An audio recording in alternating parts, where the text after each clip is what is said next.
नमस्कार। न्यूज के इकलौते फैमिली शो न्यूज की पाठशाला में आप सभी का बहुत स्वागत। मैं हूं सुशांत सिन्हा। सबसे पहले तो आप सभी से माफी कि मेरा गला बिल्कुल खराब है, लेकिन चूंकि मैं आपसे बार बार कहता हूं कि इस पाठशाला में आपकी अटेंडेंस 100% होनी चाहिए, इसलिए मैं भी पूरा प्रयास करूंगा कि आपको आज खबरें आखिर तक बता पाऊं। अगर गले ने साथ दिया और आप साथ देंगे तो गला भी साथ दे ही देगा। तो थोड़ी आवाज खराब लगेगी, लेकिन थोड़ा सा आज बर्दाश्त कीजिए। सबसे पहले आपको बता देता हूं कि आज पाठशाला में आपके लिए क्या क्या लेकर आया हूं। झूठ के सहारे मोदी से भिड़ने निकले इंडी गठबंधन को कोर्ट से कैसे ट्रिपल झटका लगा है, आज इसका चैप्टर है। केजरीवाल ने आज वो कर दिया जो उन्हें जेल पहुंचा देगा क्या।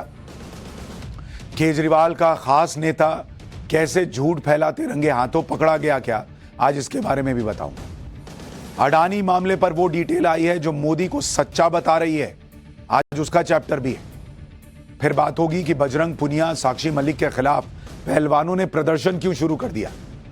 जिस जंतर मंतर पर अवार्ड वापसी पहलवान बैठे थे, वहां आज उन्हीं पर पहलवानों ने ही कौन से आरोप लगाए, इसका चैप्टर भी है। फिर बात होगी राम मंदिर की। राम मंदिर का वो कौन सा काम है जिसके लिए मोदी भूखे रहेंगे, आज उसके बारे में बताऊंगा। राहुल प्रियंका को राम मंदिर का न्योता क्यों नहीं गया, इसकी असल वजह भी आ गई। राम मंदिर की वो एक्सक्लूसिव तस्वीर जो अब तक टीवी पर नहीं आई, वो भी दिखाऊंगा। और फिर आखिर में धरती के वो जानवर जिन्हें देखकर आपको लगेगा कि बॉस ये तो इस दुनिया के हो ही नहीं सकते। दुनिया के सबसे शॉकिंग जानवरों की असल सच्चाई का चैप्टर लेकर आया। और अनसुना किस्सा भी होगा कि इंदिरा गांधी ने किस संत से कहा था कि आंखों का ऑपरेशन करा लीजिए। लेकिन सबसे पहले दिन भर की बड़ी खबरों का रिवीजन।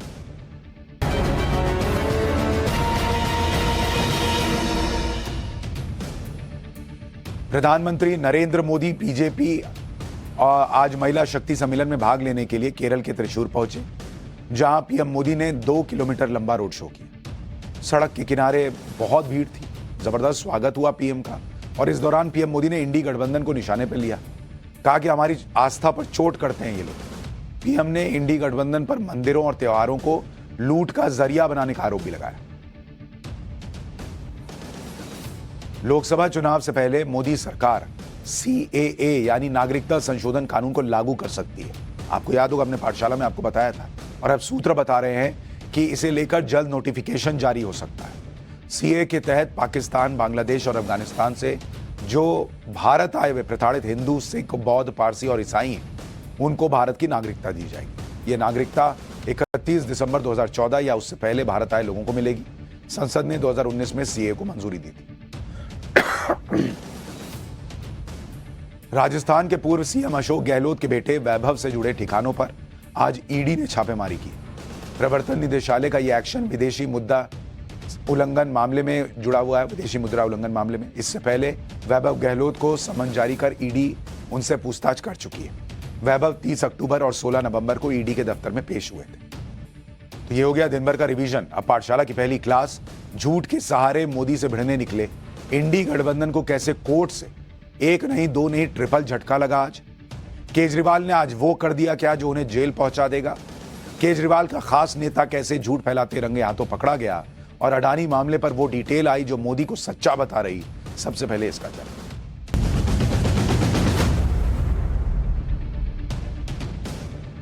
तो अब वक्त है पहले चैप्टर का, और मैं एक बार फिर आप सबसे माफी मांग रहा हूं कि मेरा गला बहुत खराब है, लेकिन आपकी अटेंडेंस फुल हो इसलिए मैं भी आया हूं।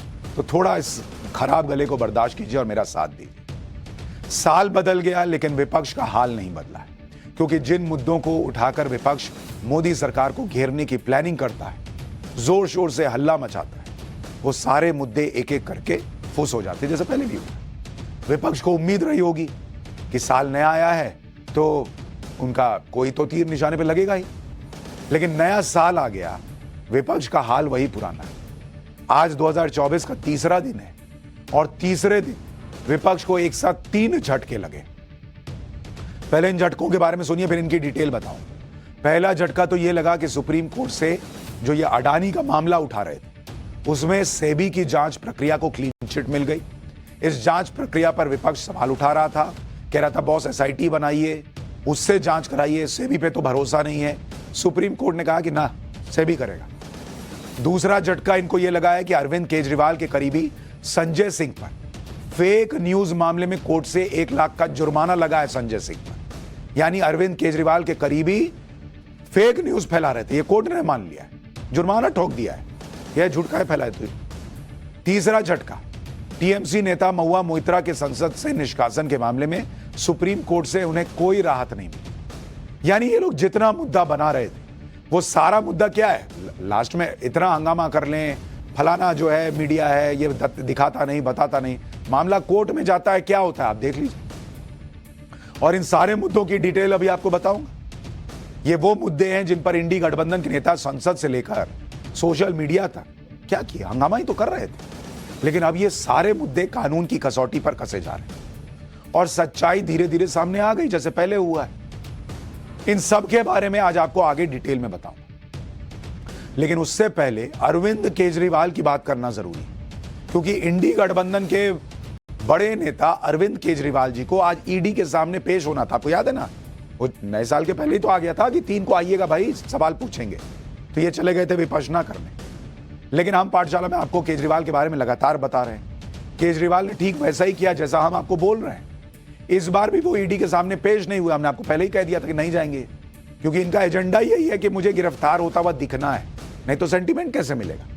केजरीवाल ने ईडी को एक लंबा चौड़ा जवाब भेज दिया और इसमें पहले की तरह बताया कि वो बहुत बिजी है बॉस, बहुत काम है मेरे पास, मैं नहीं आ सकता। अरविंद केजरीवाल ने कहा, जो जवाब भेजा, कि 3 जनवरी से 19 जनवरी के बीच दिल्ली के कोटे की 3 सीटों पर राज्यसभा चुनाव है। भाई चुनाव तो आप मध्य प्रदेश में लड़वाने गए थे, राजस्थान में लड़वाने गए थे, सब जगह तो जमानत जब्त हुई, छत्तीसगढ़ में जमानत जब्त हुई। खैर, कह रहे 3 राज्यसभा के चुनाव हैं और आम आदमी पार्टी के संयोजक होने के नाते मैं बिजी हूं, मैं नहीं आऊंगा। अरविंद केजरीवाल ने ईडी को यह भी याद दिलाया कि वो दिल्ली के मुख्यमंत्री हैं, उन्हें 26 जनवरी की तैयारियां भी देखनी है। बॉस, यही तो आपको ईडी याद दिलाना चाहती है कि आप दिल्ली के मुख्यमंत्री हैं। दिल्ली में अगर बड़े बड़े घोटालों के आरोप लग रहे हैं तो आपसे तो पूछना पड़ेगा। हालांकि इससे पहले भी अरविंद केजरीवाल ईडी के 2 समन को इग्नोर कर चुके। उसमें भी उन्होंने ईडी को बताया था कि वो अभी विधानसभा चुनाव में व्यस्त है। फिर वो दिल्ली में दिवाली की तैयारियों में व्यस्त। वो दिल्ली के मुख्यमंत्री हैं, उनके पास कई काम है, ये वो पहले भी गिना चुके हैं, आज भी वही गिना रहे। ईडी को केजरीवाल ने जो जवाब भेजा उसमें यह भी लिखा कि वो इस जांच को लेकर पहले भी ईडी को लिखित में सवाल कर चुके हैं। मतलब सवाल ईडी को पूछना है, ये पलट के ईडी से सवाल पूछ रहे हैं कि बताओ, और कह रहे हैं कि ईडी उनके सवालों के जवाब नहीं दे रही। ऐसा लग रहा है कि ईडी कुछ छुपा रही है। ईडी कह रही है आप छुपा रहे हैं, ये कह रहे हैं ईडी छुपा रही है। इनका अलग खेल चल रहा है और कह रहे हैं कि ईडी का रुख जो है वो इस पूरे मामले में मनमाना रुख है। केजरीवाल ने कहा कि ईडी ऐसे बर्ताव कर रही है जैसे वही जज है, जूरी है और सजा देने वाली है। बॉस, यही तो पब्लिक आपके लिए कह रही है कि आपने खुद को खुद ही सर्टिफिकेट दे रखा कि हम ईमानदार हैं, तो आप तो खुद ही जज, जूरी और सब कुछ बन गए। लेकिन ये सब सही नहीं है, देश कानून से चलता है, ये वो याद दिला रहे ईडी को। अरविंद केजरीवाल ने ईडी को यह भी बताया कि जिस तरह से जांच एजेंसी समन भेज रही है इसमें जिसमें कोई जानकारी भी नहीं है, ऐसे समन कोर्ट से कई बार रद्द हो चुके हैं। अरविंद केजरीवाल ने कहा कि वो हैरान है कि ईडी उनके सवालों के जवाब नहीं दे रही, बल्कि बार बार एक ही फॉर्मेट में समन भेज दे रही है। अरविंद केजरीवाल ने कहा कि उन्हें लगता है कि ईडी के पास कोई सही वजह और जस्टिफिकेशन नहीं है इस तरह के समन जारी करने। अरविंद केजरीवाल ने ईडी के समन को राजनीति से प्रेरित बताया। पूछा कि उन्हें किस हैसियत से समन भेजा है संदिग्ध की तरह या गवाह के तौर पर। अरविंद केजरीवाल ने कहा कि ईडी का समन संदिग्ध है क्योंकि इसमें यह भी नहीं बताया गया है कि उन्हें एक व्यक्ति के तौर पर समन किया जा रहा है, एक मुख्यमंत्री के तौर पर किया जा रहा है, फिर आम आदमी पार्टी के संयोजक के तौर पर तो नहीं किया जा रहा। यह सब बताया नहीं। ईडी ने यह नहीं बताया कि उन्हें व्यक्तिगत तौर पर पेश होने की जरूरत है क्यों।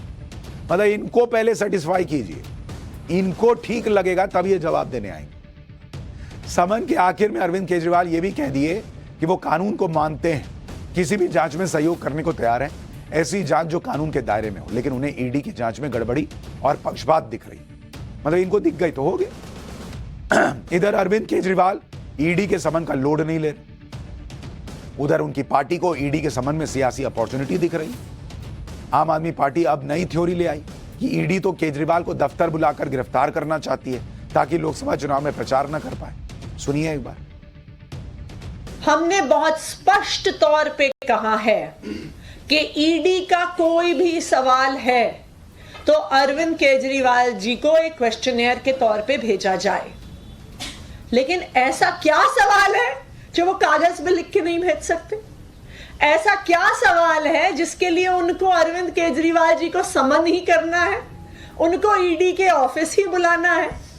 ये बिल्कुल साफ है कि अरविंद केजरीवाल जी को लोकसभा के चुनाव से पहले गिरफ्तार करने की साजिश है। ये विपक्ष पे हमला करने की साजिश है, क्योंकि अगर ये सिर्फ सवाल जवाब की बात होती, अगर ईडी को वास्तविक तौर पर अरविंद केजरीवाल जी से कोई सूचना चाहिए होती तो वो उनको एक क्वेश्चनायर भेज देते, वो उसका जवाब दे देंगे। इस देश में अब अरविंद केजरीवाल के हिसाब से चीजें चलेंगी। क्वेश्चनेयर भेज दीजिए, करें, सुन रहे हैं आप मैडम को, करें, सवाल लिख के भेज दीजिए, हम जवाब भेज देंगे। और ये लोकसभा चुनाव में कैंपेन कर देंगे, इसलिए मोदी जी घबरा गए। गजब है, जमानत जब्त हो रही है लेकिन इनसे सब डरे हुए। हमने आपको पाठशाला में बताया था कि अरविंद केजरीवाल आसानी से गिरफ्तार होने वाले नहीं है। केजरीवाल ये नहीं चाहते कि वो चुपचाप ईडी दफ्तर जाएं और वहां गिरफ्तार हो जाए। अगर वो गिरफ्तार हुए तो पूरा माहौल बनाकर गिरफ्तार हो। इसलिए आम आदमी पार्टी ऐसे अजब गजब तर्क दे रही कि ईडी लिखित में सवाल पूछ ले। ऐसे तो हर व्यक्ति जांच एजेंसी को यही कह देगा, ये सुनो मुझे लिखित में भेज दो, मैं जवाब भेजता हूं। यूपीएससी का एग्जाम चल रहा है बॉस, कि क्वेश्चन पेपर आएगा, आप लिख के भेज दीजिएगा। भाई आप मुख्यमंत्री हैं तो क्या हो गया, कानून से बड़े नहीं ना है। और अगर आप ईडी के सवालों के जवाब देने के लिए तैयार हैं तो ईडी के दफ्तर जाने में आपको क्या परेशानी है? लिख के दे सकते हैं, बोल के नहीं दे सकते हैं। लिखने का टाइम है, बोलने का टाइम नहीं है। शराब घोटाले में सीबीआई के समन पर भी तो अरविंद केजरीवाल पेश हुए थे ना, तो फिर ईडी से इतना क्यों डर गए? दरअसल ये डर इसलिए भी है क्योंकि आम आदमी पार्टी ये मानकर चल रही है कि आज नहीं तो कल अरविंद केजरीवाल गिरफ्तार होंगे। उनको ये 100% तय है। उनको खुद केजरीवाल बार बार कह रहे हैं कि जेल तो जाना होगा। अब अगर ईडी के सामने पेश नहीं होंगे तो गिरफ्तारी ही तो विकल्प है। अगर अरविंद केजरीवाल ईडी के सामने पेश होने से बच रहे हैं तो हो सकता है कि शराब घोटाले से जुड़े कुछ सवाल ऐसे हैं जिनके जवाब केजरीवाल के पास ना हो। और अगर ईडी ने उनसे सवाल किए, जवाब नहीं दे पाए या गोल गोल घुमाए तो गिरफ्तार हो जाएंगे। और उनको पता है कि पिछला जितना गिरफ्तार हुआ है कोई निकल तो पा नहीं रहा है और किरकिरी होगी सोला। यानी दोनों ही सूरत में अरविंद केजरीवाल की गिरफ्तारी की आशंका बनी हुई। इसलिए आम आदमी पार्टी इस कानूनी मुद्दे को भी राजनीतिक रंग दे रही और भुनाने में जुटी। आम आदमी पार्टी दिसंबर से ही दिल्ली के लोगों से पूछ रही है कि केजरीवाल अगर जेल जाएंगे तो क्या इस्तीफा देना चाहिए या जेल से सरकार चलानी चाहिए। आम आदमी पार्टी का दावा है कि उनके कैंपेन में करीब 1 करोड़ लोगों ने हिस्सा लिया है और 98% लोगों ने कहा है कि केजरीवाल जी को फंसाया जा रहा है, उन्हें इस्तीफा नहीं देना चाहिए, सरकार जेल से चलानी चाहिए। और मैंने आपको पहले ही कह दिया था कि ये जितना रेफरेंडम कराते हैं अपनी मर्जी का कराते हैं और उसका रिजल्ट वही होता है जो इनकी मर्जी होती है। इस रेफरेंडम से भी आम आदमी पार्टी का मन नहीं भरा तो आज से उन्हें दिल्ली में इस मुद्दे पर जनसंवाद भी शुरू कर दिया। यानी आप देखिए कि पहले से ही पूरा माहौल बनाया जा रहा है कि अगर कल को केजरीवाल गिरफ्तार हो गए तो आम आदमी पार्टी यही कहेगी कि हमने पहले कहा था मोदी केजरीवाल से डरते हैं इसलिए उन्हें गिरफ्तार करवा दिया। और अगर गिरफ्तारी नहीं हुई तो माहौल यह बनाएंगे कि अरविंद केजरीवाल ईमानदार हैं, पब्लिक उनके साथ आ गई तो मोदी डर गए, ईडी को कुछ मिला नहीं। माहौल दोनों तरफ से यही बनाएंगे, हेड भी इनका टेल भी इनका। आम आदमी पार्टी भले ही इसे राजनीतिक लड़ाई बताए लेकिन फिर उन्हें यह भी बताना चाहिए कि शराब घोटाले में उनके 2 बड़े नेता जेल में क्यों हैं। अगर शराब घोटाला फर्जी है तो इसके घोटाले में उनके 2 बड़े नेता मनीष सिसोदिया और संजय सिंह जेल में क्यों हैं। उन्हें किसी भी कोर्ट से जमानत क्यों नहीं मिल पा रही महीनों से। बीजेपी तो कह रही है कि संजय सिंह और मनीष सिसोदिया तो कठपुतली हैं, असली गुनहगार तो अरविंद केजरीवाल है। एक बार बीजेपी का पक्ष भी सुनो। जैसे जैसे जुड़ रही है कड़ी वैसे वैसे अरविंद केजरीवाल के पास आ रही है हथकड़ी। अरविंद केजरीवाल घबराए हैं इसलिए मन ही मन कह रहे हैं लागा चुनरी में दाग छुपाऊं कैसे, किया है भ्रष्टाचार ईडी के पास जाऊं कैसे। दूध का दूध और शराब की शराब हो जाने दीजिए, सत्य सामने आ जाने दीजिए। ये अरविंद केजरीवाल जी एक बात आप भी जान लीजिए, जनता ये जान चुकी है आप कट्टर बेईमान हैं, पहला। दूसरा, जनता ये जानती है कि आप ही घोटाले के किंगपिन हैं। बीजेपी कह रही है पब्लिक सब जानती है, आप ही घोटाले के किंगपिन हैं। केजरीवाल कह रहे हैं पब्लिक सब जानती है, मैं ही ईमानदार हूं। अब ईडी के पास क्या विकल्प, वो सुनिए। पहला विकल्प ईडी के पास अभी और समन भेजने का। हेमंत सोरेन के केस में 7 समन भेजे गए थे। दूसरा विकल्प केजरीवाल के खिलाफ कोर्ट से जमानती वारंट लेने का है कि भैया हमको वारंट दीजिए, ये आदमी नहीं आ रहा है सुनवाई के लिए, जो हमने आपको पहले बताया था कि 3 के बाद ये कर सकते हैं। तीसरा विकल्प, जमानती वारंट पर भी अगर केजरीवाल पेश नहीं हुए तो गैर जमानती वारंट लेकर उन्हें पेश ना होने पर गिरफ्तार कर लेने का विकल्प है। चौथा विकल्प ईडी के पास है कि अरविंद केजरीवाल के घर पर जाए और पूछताछ करें। सही जवाब नहीं मिले तो वहीं घर से पकड़ ले कि चलिए शीश महल से अब जेल के अंदर चलिए। तो 4 विकल्प अभी ईडी के पास है। केजरीवाल ईडी से बचते दिख रहे हैं, लेकिन इंडी गठबंधन के नेता केजरीवाल को नसीहत दे रहे हैं कि उन्हें तो जांच का सामना करना चाहिए। कांग्रेस के नेता राशिद अल्वी को सुनिए, वो केजरीवाल जी को क्या सलाह दे रहे हैं। देखिए, ईडी पे भरोसा नहीं किया जा सकता, लेकिन ज्यादा बेहतर होता कि केजरीवाल ईडी के सामने जाते। देश निगाहें लगाए हुए बैठा है कि ईडी उनके साथ क्या करती है। चूंकि ईडी के सामने अगर वो नहीं जाएंगे तो ईडी अदालत से वारंट इशू करा के उनको गिरफ्तार कर सकती है। इसलिए इसको अवॉइड करना चाहिए।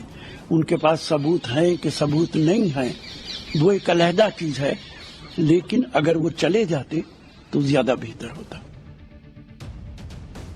कांग्रेस के नेता राशिद अल्वी जो नसीहत दे रहे हैं उसे तो अरविंद केजरीवाल भी जानते हैं, समझते हैं कि ईडी के सामने जाने से भी गिरफ्तारी हो सकती है और नहीं जाने पर भी हो सकती है। लेकिन फिर भी अरविंद केजरीवाल ईडी के संबंध को टाल रहे हैं। और बीजेपी इसकी वजह यह बता रही है कि अरविंद केजरीवाल चाहते हैं कि ईडी उन्हें उनके घर से घसीट कर ले जाए ताकि उनकी टीआरपी बढ़े। सुनिए एक बार हरियाणा के गृह मंत्री अनिल विज को। इतनी बार तो गिरगिट भी रंग नहीं बदलता जितनी बार केजरीवाल जी अपने रंग बदल रहे हैं। जिसके मन में चोर होता है वही छुपता है। अगर आपका मन साफ है तो आप जाओ अपनी बात कहो, लेकिन ये चाहते हैं कि ईडी वाले इनको जबरदस्ती पकड़ के लेके जाएं ताकि इनकी टीआरपी बढ़े। अब अरविंद केजरीवाल के पास क्या विकल्प है वो भी आपको बताता हूं। वो झारखंड के सीएम हेमंत सोरेन की तरह ईडी के समन को रद्द करवाने के लिए कोर्ट जा सकते हैं। कोर्ट में वो ये कह सकते हैं कि वो ईडी को सहयोग करने को तैयार है, लेकिन ईडी पहले उन्हें बताए कि उन्हें क्या जानकारी चाहिए, उसे लिखित में दे दें। अरविंद केजरीवाल गिरफ्तारी से बचने के लिए कोर्ट से अग्रिम जमानत भी ले सकते हैं ताकि जांच चलने तक वो गिरफ्तारी से बच सके। हालांकि ऐसे मामलों में कोर्ट से राहत मिलना आसान नहीं होता। हेमंत सोरेन को भी कामयाबी नहीं मिली थी, इसलिए केजरीवाल बातें तो बड़ी बड़ी कर रहे हैं, लेकिन कोर्ट खुद नहीं गए। भाई अगर ईडी आपको गलत समन भेज रही है, जाइए कोर्ट, क्यों नहीं जाते हैं? कोर्ट नहीं जा रहे हैं। कांग्रेस नेता संदीप दीक्षित ने तो यहां तक कह दिया कि हमें तो यह भी शक है कि केजरीवाल ईडी गठबंधन को तोड़ने के लिए गठबंधन में आए हैं, यह भी आरोप लग रहा है उन पर। लेकिन अरविंद केजरीवाल ने अपनी राजनीति हिट एंड रन से शुरू की, यानी आरोप लगाओ, इमेज खराब करो और भाग जाओ। यही तो केजरीवाल का तरीका रहा। फिर बाद में वो इन आरोपों के लिए माफी मांगने लगे। ऐसे ही सियासत में उनके करीबी संजय सिंह अब फंस गए। उन्होंने भी, यानी संजय सिंह ने भी अगस्त 2021 में एक प्रेस कॉन्फ्रेंस करते हुए यूपी के तब के जल शक्ति मंत्री डॉक्टर महेंद्र सिंह पर भ्रष्टाचार का बड़ा आरोप लगा दिया। कह दिया कि उनके मंत्रालय में हजारों करोड़ का घोटाला हुआ। इस पर डॉक्टर महेंद्र सिंह ने संजय सिंह पर मानहानि का केस कर दिया कि अच्छा करो इस पर मानहानि का केस। आज लखनऊ की कोर्ट ने इस पर फैसला सुनाया। कोर्ट ने संजय सिंह को मानहानि का दोषी पाया और 1 लाख रुपए का जुर्माना ठोक दिया संजय सिंह। कोर्ट ने उन्हें आरोपों से जुड़े वीडियो फुटेज हटाने के लिए भी कह दिया है। यानी एक तरह से वो जो फुटेजेस थे, जो आरोप थे, कोर्ट को नहीं ठीक लगे होंगे तो उन्होंने कहा हटाओ इसको। तो ये इन लोगों का हिसाब रहा है। इसी तरह से आप देखिए अडानी हिंडनबर्ग मामला, किस तरह से पिछले पूरे साल यही ना हंगामा चला कि मोदी जी ने अडानी को फायदा पहुंचाया, संसद ये लोग नहीं चलने दिए, माहौल बनाया गया कि अडानी को तो सरकार बचा रही है, आरोप लगाए गए कि अडानी के खिलाफ सही से जांच नहीं हो रही। लेकिन आज सुप्रीम कोर्ट ने अडानी हिंडनबर्ग मामले में भी फैसला दिया और उससे 1 साल से जो झूठ फैलाया जा रहा था वो झूठ बेनकाब हो गया। अडानी के मामले में जो सेबी की जांच थी और जो लोग सवाल उठा रहे थे, कह रहे सेबी तो मोदी सरकार के लिए काम करेगी, बचा लेगी अडानी, और कह रहे थे कि इस केस की जांच को किसी दूसरी एजेंसी से करवाना चाहिए। इस पर सुप्रीम कोर्ट ने कह दिया कि सेबी ने जो जांच की है उस पर संदेह करने का कोई कारण नहीं, इसलिए सीबीआई या एसआईटी को जांच ट्रांसफर करने का कोई तुक नहीं। अडानी के खिलाफ सेबी ने 24 में से 22 आरोपों की जांच पूरी भी कर ली है।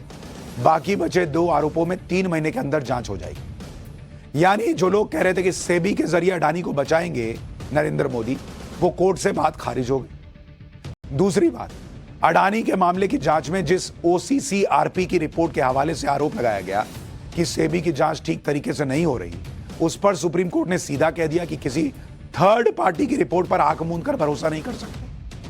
किसी तीसरे पक्ष की रिपोर्ट को बिना जांच परख के ठोस सबूत के तौर पर नहीं देखा जा सकता।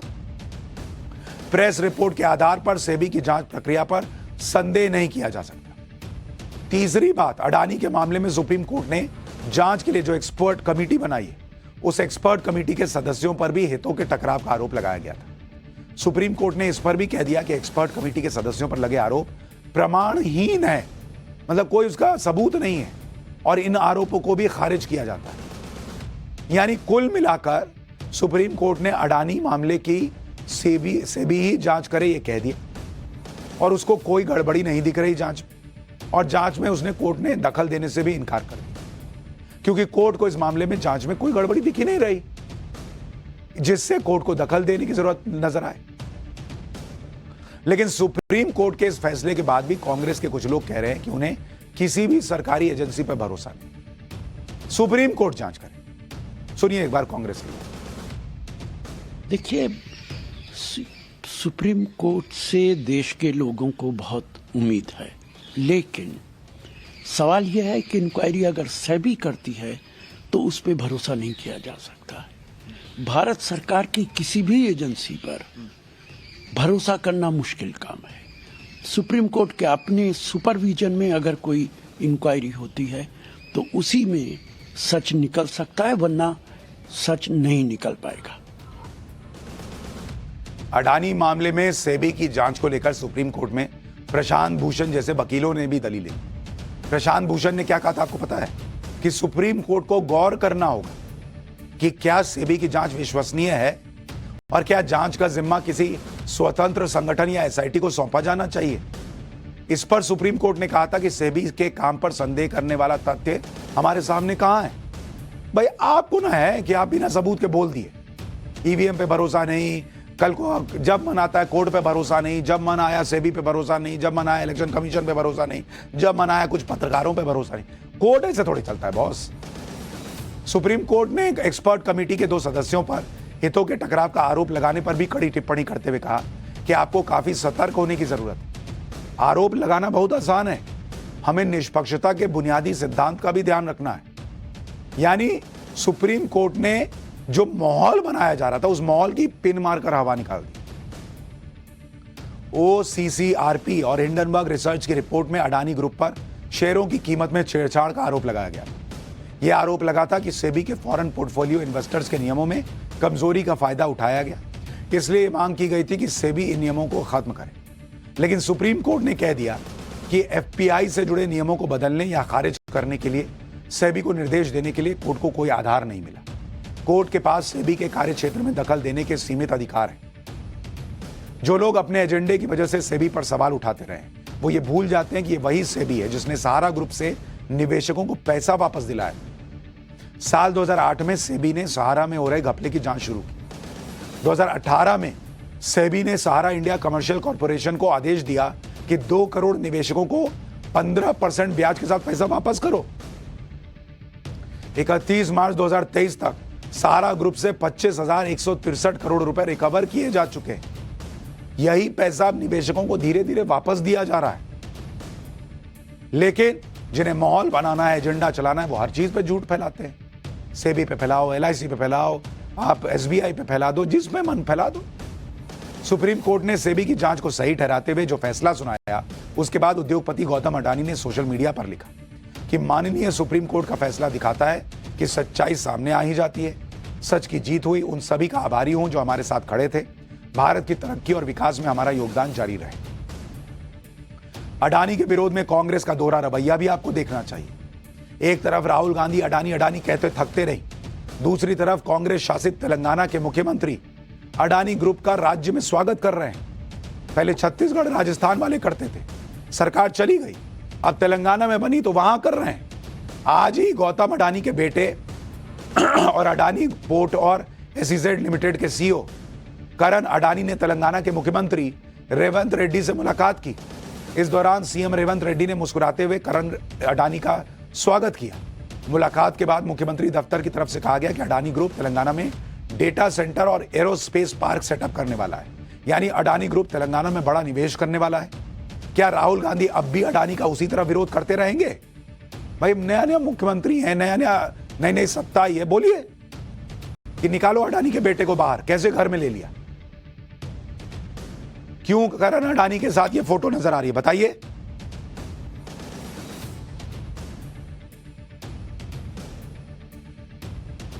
राहुल गांधी क्यों नहीं कांग्रेसी मुख्यमंत्री रेवंत रेड्डी से कहते हैं कि अडानी ग्रुप को तेलंगाना में क्यों आने दे रहे हो, लेकिन वो नहीं कह पाएंगे क्योंकि पाठशाला देखकर आपको पता चल ही गया होगा कि पॉलिटिक्स क्या है और सच्चाई क्या है। पाठशाला में अब अगली क्लास का चैप्टर खोलने, अगली क्लास का वक्त हो गया है। अभी तक आप में से बहुत सारे लोग मेरे गले को लेकर चिंतित हैं, उसके लिए धन्यवाद। मैं ध्यान दे रहा हूं, उम्मीद है कल थोड़ी आवाज बेहतर होगी, लेकिन आपने साथ दिया अभी तक और आखिर तक देंगे, इसके लिए भी धन्यवाद। लेकिन अब दूसरा चैप्टर, बजरंग पुनिया साक्षी मलिक के खिलाफ पहलवानों का प्रदर्शन क्यों हो रहा है? जंतर मंतर पर अवार्ड वापसी पहलवानों पर जो आरोप लग रहे हैं, अब उनका चैप्टर।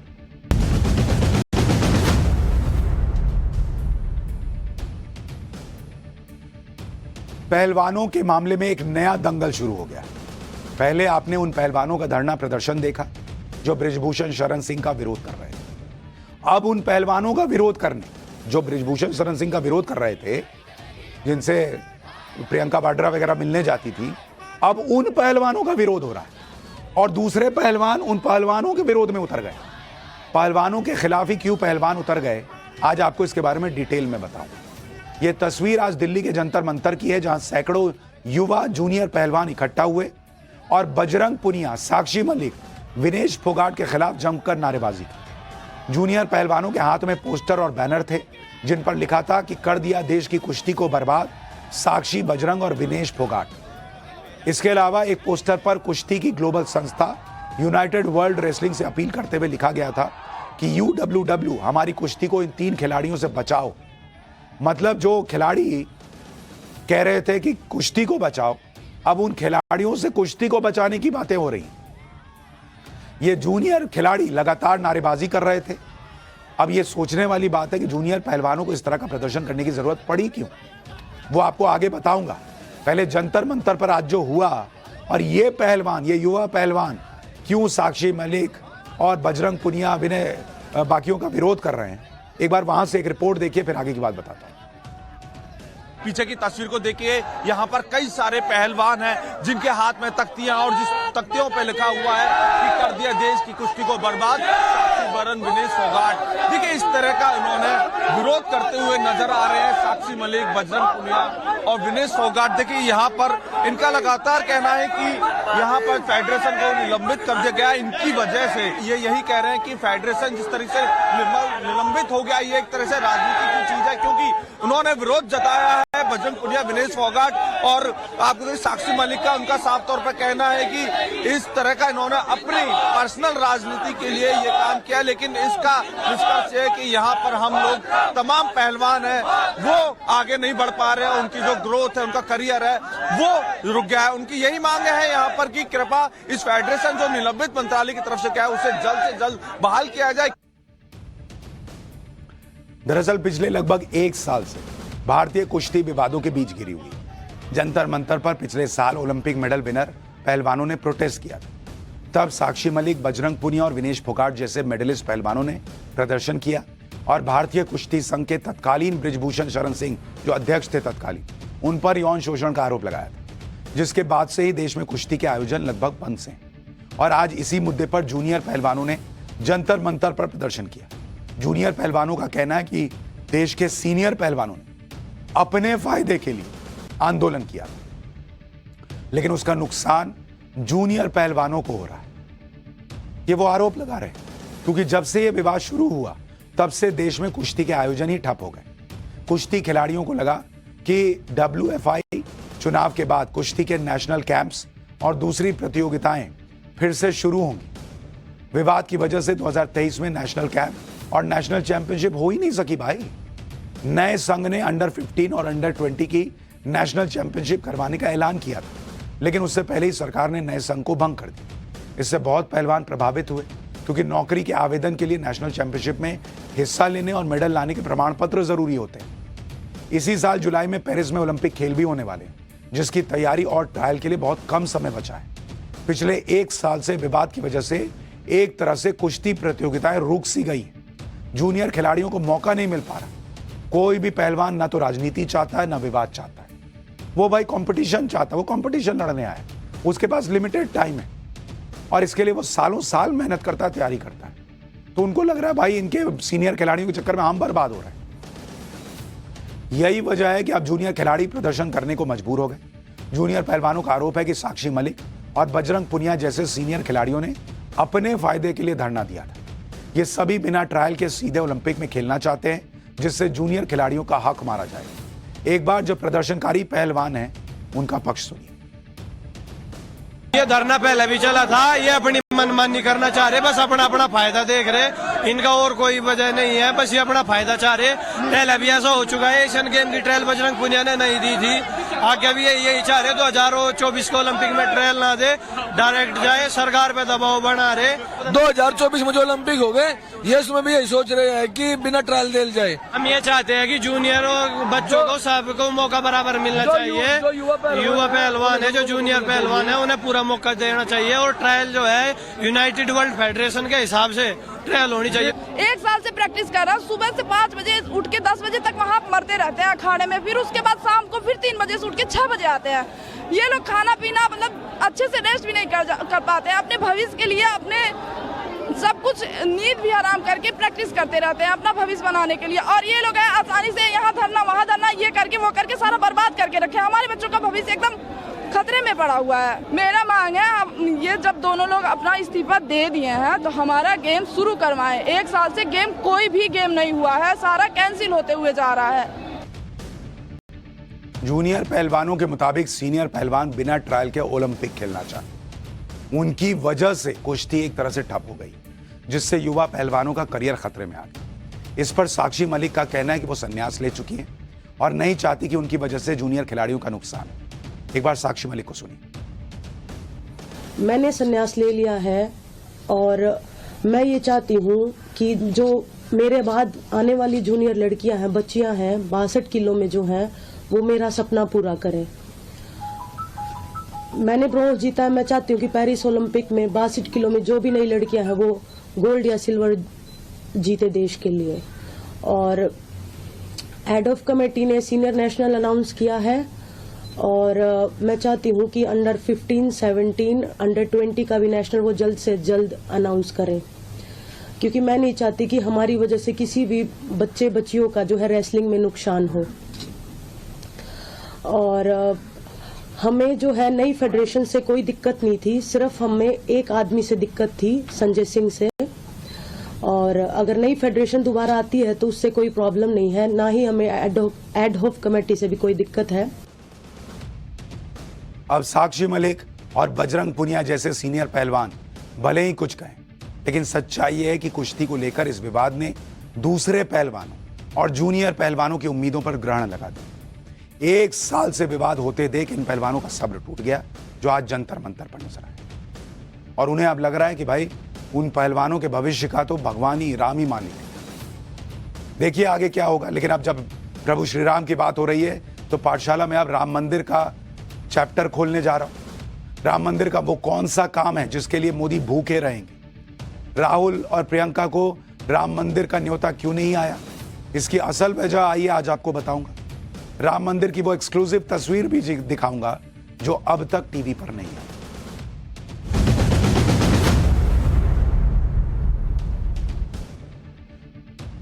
22 जनवरी को राम मंदिर में रामलला विराजमान होने वाले हैं। भारत ही नहीं, दुनिया भर में राम भक्त रामलला के दर्शन का बेसब्री से इंतजार कर रहे हैं। राम मंदिर की प्राण प्रतिष्ठा में अब सिर्फ 19 दिन का वक्त बचा है। मंदिर के ग्राउंड फ्लोर का काम करीब करीब पूरा हो चुका है। जो काम बचा है उसे पूरा करने के लिए युद्ध स्तर पर काम चल रहा है। आज पाठशाला में अयोध्या में बन रहे भव्य राम मंदिर की सुपर एक्सक्लूसिव तस्वीर आपको दिखाएंगे, जो इससे पहले टीवी स्क्रीन पर आपने नहीं देखी होगी। यह अयोध्या में बन रहे राम मंदिर की सबसे लेटेस्ट तस्वीरें अब मैं आपको दिखाने जा रहा हूं। राम मंदिर की इन तस्वीरों को देखकर अंदाजा लगाया जा सकता है कि काम पूरा होने के बाद मंदिर कितना भव्य नजर आने वाला है। पिछली बार से लेकर इस बार में ही फर्क दिखने लगा है। राम मंदिर को तैयार करने के लिए तेजी से काम चल रहा है। राम मंदिर की तैयारियों पर हमारे सहयोगी की एक रिपोर्ट देखिए। मंदिर का जो आप निचला फ्लोर देख रहे हैं, यहाँ पर गर्भगृह में प्रभु श्री राम जो हैं वो बाल स्वरूप में उनका विग्रह रखा जाएगा। प्रथम तल पर जो है वो प्रभु श्री राम का श्री राम दरबार होगा। इस मंदिर में कुल 5 मंडप होंगे, जिन्हें नृत्य मंडप, रंग मंडप, गूढ़ मंडप, प्रार्थना मंडप और कीर्तन मंडप कहा जाता है। इसके अलावा इसके खंभे और दीवारों में देवी देवताओं तथा देवांगनाओं की मूर्तियां होंगी। प्रवेश द्वार से 32 सीढ़ियां होंगी और जो प्रवेश होगा वह सिंह द्वार से होगा। इसके अलावा यहाँ पर अगर आप देखें तो तमाम जो फैसिलिटीज हैं वो तैयार की जा रही हैं। रैंप और लिफ्ट की व्यवस्था हो रही है। परकोटा बनाया जा रहा है और परकोटे के चारों कोने में, यानी कि मंदिर के चारों कोने पर 4 मंदिर होंगे। एक कोने पर भगवान सूर्य का, दूसरे कोने पर भगवान शंकर का, देवी भगवती का और हनुमान जी का मंदिर, साथ ही साथ अन्नपूर्णा माता का मंदिर होगा। पाठशाला में जैसे जैसे लोग ये लेटेस्ट तस्वीरें देखते हैं राम मंदिर की, कई बार रिएक्शन आता है कि बॉस लग रहा है कि कुछ अद्भुत हो रहा है। नहीं होता है, आप घर बनवाते हैं, कई बार घर नहीं बनवाते, तो जैसे जैसे देखते हैं कि एक फ्लोर बन गया, कई बार अपार्टमेंट में आदमी घर लेता है और 18वें माले पे मान लीजिए घर है, तो जैसे जैसे फ्लोर बनता लगता है अब मेरा सपना पूरा हो। तो प्रभु श्री राम का घर, ये जो है रामलला का घर जो है, इसको देखकर भी लोगों को लग रहा है कि लोगों का सपना पूरा हो। एक तरफ भव्य राम मंदिर बनकर तैयार होने वाला है, दूसरी तरफ प्राण प्रतिष्ठा में कौन शामिल होगा कौन नहीं होगा उस पर अलग राजनीति चल रही है। विपक्ष कई नेताओं को प्राण प्रतिष्ठा समारोह का न्योता नहीं दिए जाने पर सवाल उठा रहा है। इन्हीं नेताओं में राहुल गांधी और प्रियंका वाड्रा का नाम भी है। सवाल उठाए जा रहे हैं कि जब सोनिया गांधी और मल्लिकार्जुन खड़गे को न्योता गया तो राहुल और प्रियंका को क्यों नहीं बुलाया भाई। मैं आज आपको इसकी वजह बताता हूं। दरअसल राम मंदिर की प्राण प्रतिष्ठा में शामिल होने वाले मेहमानों के लिए राम मंदिर तीर्थ क्षेत्र ट्रस्ट ने एलिजिबिलिटी क्राइटेरिया तय किया। ट्रस्ट की तरफ से राजनीतिक हस्तियों को न्योता भेजने के लिए 3 कैटेगरी बनाई गई। पहली कैटेगरी में मुख्य राजनीतिक पार्टियों के अध्यक्ष रखे गए। अब राहुल गांधी और प्रियंका वाड्रा अध्यक्ष तो है नहीं कांग्रेस के। दूसरी, लोकसभा और राज्यसभा में विपक्ष के नेताओं को बुलाया जा रहा है। राहुल गांधी लोकसभा और राज्यसभा में विपक्ष के नेता तो है नहीं।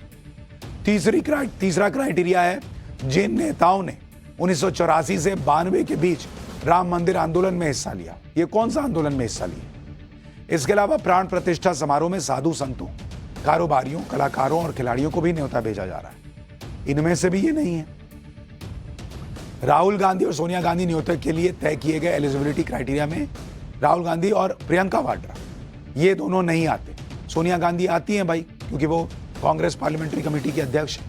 मल्लिकार्जुन खड़गे आते हैं क्योंकि वो ऑपोजिशन के नेता भी हैं वहां पर कांग्रेस के, तो वो क्वालिफाई नहीं करते इसलिए नहीं आ रहा।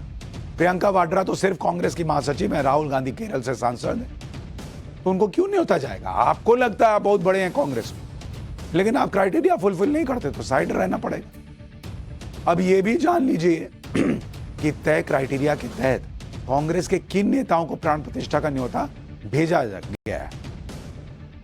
सोनिया गांधी कांग्रेस पार्लियामेंट्री पार्टी यानी कांग्रेस पार्लियामेंट्री पार्टी की प्रमुख होने के नाते उनको गया है न्योता।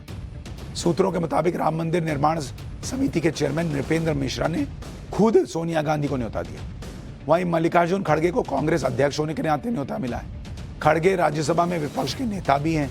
हालांकि अधीर रंजन चौधरी लोकसभा में नेता विपक्ष तो नहीं है, लेकिन तब भी उन्हें लोकसभा में विपक्षी सबसे बड़ी पार्टी कांग्रेस के नेता के तौर पर प्राण प्रतिष्ठा का न्योता भेजा गया। यह वही कांग्रेस है जो अब तक तय नहीं कर पाई है कि वो राम मंदिर के प्राण प्रतिष्ठा समारोह में शामिल होगी या नहीं। अपना एंड क्लियर नहीं है कि हम जाएंगे कि नहीं, लेकिन न्योता सबको चाहिए। उल्टे कांग्रेस नेताओं की तरफ से राम मंदिर के उद्घाटन को लेकर लगातार विवादित बयान दिए जा रहे हैं और अब तक कांग्रेस की सत्ता वाले कर्नाटक में राम मंदिर आंदोलन से जुड़े कार सेवकों की गिरफ्तारी शुरू हो गई। इनको राम मंदिर के कार्यक्रम में जाना है, उधर कार सेवकों की गिरफ्तारी हो रही। जिसके विरोध में बीजेपी पूरे कर्नाटक में सड़क पर उतर आई। बीजेपी ने कर्नाटक की सिद्धारमैया सरकार के खिलाफ मोर्चा खोल दिया है। बेंगलुरु और हुबली में बीजेपी ने आज जोरदार प्रदर्शन किया। बीजेपी ने पूछा कि कांग्रेस को आखिर राम मंदिर से दिक्कत क्या है भाई, उसे राम मंदिर का प्राण प्रतिष्ठा कार्यक्रम क्यों खटक रहा है। सुनिए बीजेपी ने कर्नाटक में कार सेवकों की गिरफ्तारी पर क्या कहा है। Congress government against Rama Bhakta, against Karseva. They are searching all the cases in Karnataka. Already they arrested, they sent the jail, Karsevak. So they are targeting 22nd Rama Mandira inauguration. That time in Karnataka, they want to not to pray Rama. That is the intention of Siddaramaiah government. We will protest. We will with Karsevak. We will with Karsevak. We will fight against this Congress, corrupt Congress, worst Congress. अब ये भी जान लीजिए कि कर्नाटक में car सेवकों की गिरफ्तारी का मुद्दा गरमाया हुआ क्यों। असल में 1992 में बाबरी विध्वंस के बाद कर्नाटक के हुबली जिले में प्रदर्शन हुए। इस प्रदर्शन में 50 साल के कार सेवक श्रीकांत पुजारी को आरोपी बनाया गया था। इसी मामले में 31 साल बाद जब वो भाई साहब 81 साल के हो गए, कर्नाटक पुलिस ने कार सेवक को गिरफ्तार किया है। तो हंगामा हो रहा है। भले ही विपक्ष राम मंदिर को लेकर राजनीति में जुटा है, लेकिन प्राण प्रतिष्ठा से पहले पूरा देश भगवान राम की भक्ति में डूबता नजर आ रहा है। 22 जनवरी को प्रधानमंत्री नरेंद्र मोदी राम मंदिर में भगवान राम की प्राण प्रतिष्ठा करेंगे, जिसको लेकर पीएम मोदी किस तरह राम की भक्ति में लीन हो चुके हैं, इसके बारे में आज आपको बताऊंगा। क्यों पीएम मोदी भूखे रहेंगे ये भी बताऊंगा। लेकिन सुनिए कि प्राण प्रतिष्ठा के दिन पीएम मोदी करने क्या क्या वाले। जानकारी के मुताबिक पीएम मोदी प्राण प्रतिष्ठा वाले दिन भूखे रहेंगे, व्रत रखेंगे, क्योंकि शास्त्रों के मुताबिक उपवास रखकर धार्मिक अनुष्ठान पूरा करने को शुभ माना जाता है। तो उस दिन पीएम मोदी कुछ नहीं खाएंगे। प्राण प्रतिष्ठा में शामिल होने से पहले प्रधानमंत्री मोदी पवित्र सरयू नदी में स्नान भी कर सकते हैं। इससे पहले 16 जनवरी को पीएम मोदी का संकल्पित अक्षत अयोध्या पहुंच जाएगा। अक्षत अयोध्या पहुंचने के बाद प्राण प्रतिष्ठा का 7 दिन का अनुष्ठान का कार्यक्रम शुरू हो जाएगा। प्राण प्रतिष्ठा की तैयारियों के बीच प्रधानमंत्री मोदी ने आज राम भजन का एक वीडियो भी सोशल मीडिया पर शेयर किया। मैं गाने देखकर गुनगुनाने लगती थी। स्वाति के संगीत में रुचि देखकर उनके परिवार ने सहयोग किया और स्वाति ने छपरा में संगीत की शुरुआती शिक्षा ली। इसके बाद स्वाति मिश्रा ने BHU से संगीत में स्नातक किया। अब स्वाति मिश्रा मुंबई में रहती हैं और YouTube पर उनके 3 चैनल हैं, जिनके लाखों सब्सक्राइबर भी। स्वाति मिश्रा ने राम आएंगे भजन पिछले साल अक्टूबर में YouTube पर अपलोड किया था। इस भजन को अब तक इंटरनेट पर करीब 6 करोड़ बार देखा जा चुका है। और जब से इन भजन को पीएम मोदी ने सोशल मीडिया पर शेयर किया, तब तो जैसे स्वाति मिश्रा की जिंदगी बदल गई। सुनिए स्वाति मिश्रा खुद क्या कह रही है। मेरे ख्याल से अभी कुछ 7-8 घंटे हो रहे होंगे मुझे उठे हुए, 7-8-9 घंटे हो रहे होंगे। और इन्हीं कुछ चंद घंटों में मुझे ऐसा लग गया है कि मेरी जिंदगी बहुत बहुत ज्यादा बदल चुकी है। मतलब मैं आपको बताऊं कि अगर वो कहते हैं ना कि सांस लेने का टाइम नहीं है, वही है कि सुबह से अभी तक मुझे सांस लेने का टाइम नहीं है। ऐसे वालों की कैसी प्रतिक्रिया है? घर वाले बहुत खुश हैं, बहुत इमोशनल हैं। थोड़ी मेरी मम्मी इमोशनल भी हो गई थी, थोड़ी रोने में लग गई थी, लेकिन बहुत खुश हैं वो लोग भी। अब अयोध्या में प्राण प्रतिष्ठा की तैयारियां फुल स्पीड में। उसकी कुछ और तस्वीरें भी आपको दिखाता हूं। प्राण प्रतिष्ठा के लिए अयोध्या में बड़ी संख्या में श्रद्धालुओं के पहुंचने की उम्मीद है, जिनके लिए अयोध्या में बड़ी रसोई का इंतजाम किया गया है। राम जन्मभूमि तीर्थ ट्रस्ट ने अन्न क्षेत्र तैयार किया है, जहां राम भक्तों के लिए भोजन का इंतजाम किया जाएगा। इस अन्न क्षेत्र के लिए भगवान राम के ननिहाल से भी आटा और चावल भेजा गया है। शास्त्रों के मुताबिक छत्तीसगढ़ के धमतरी में माता कौशल्या की जन्मभूमि है, जहां से अयोध्या के लिए 300 टन चावल और आटा आया है। छत्तीसगढ़ से आए इन चावलों से ही भगवान राम के लिए भोग बनाया जाएगा।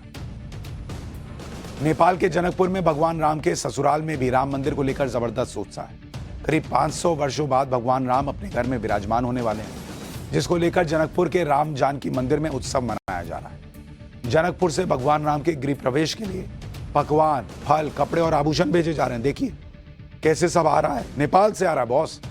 सुनिए राम जानकी मंदिर के महंत ने इन तैयारियों पर क्या कहा। भगवान राम आकर के यहाँ दूल्हा बने थे और यहाँ पर उनकी ससुराल है, जहाँ आप इस जानकी महल में।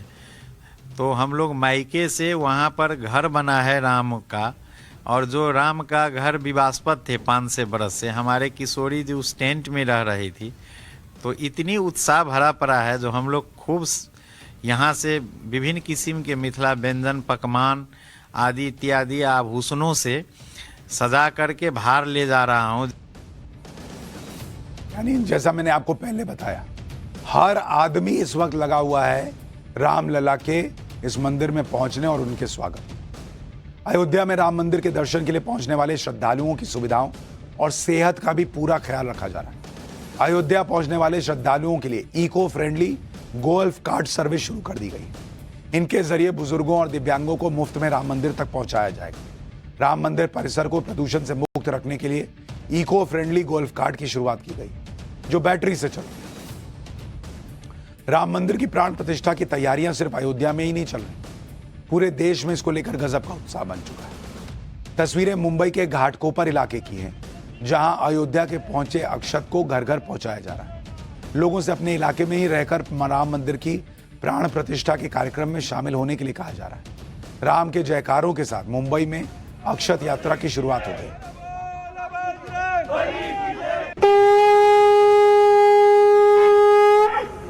हिंदुत्व की शान, जय श्री राम, भारत के मुंह बना, राम है। यानी राम मंदिर को लेकर जो तैयारियां चल रही, उनको देखकर लगता है जैसे इस दुनिया की नहीं, किसी और ही दुनिया की तैयारियां चल रही। लेकिन पाठशाला में अब किस्सा अनसुना। आज राम मंदिर आंदोलन से जुड़ रहे जगत गुरु रामभद्राचार्य जी से जुड़ा अनसुना किस्सा। जगत गुरु श्री रामभद्राचार्य जी महाराज जब केवल 2 महीने के थे, तब उनके आंखों की रोशनी चली गई। एक इंटरव्यू में रामभद्राचार्य जी ने बताया कि साल 1974 में तत्कालीन प्रधानमंत्री इंदिरा गांधी जी ने उन्हें आंखों का ऑपरेशन करवाने का प्रस्ताव दिया, लेकिन जगत गुरु ने इंदिरा गांधी के इस प्रस्ताव को ठुकरा दिया। इंदिरा गांधी के प्रस्ताव पर जगत गुरु भद्राचार्य ने कहा कि यह संसार देखने योग्य नहीं रह गया।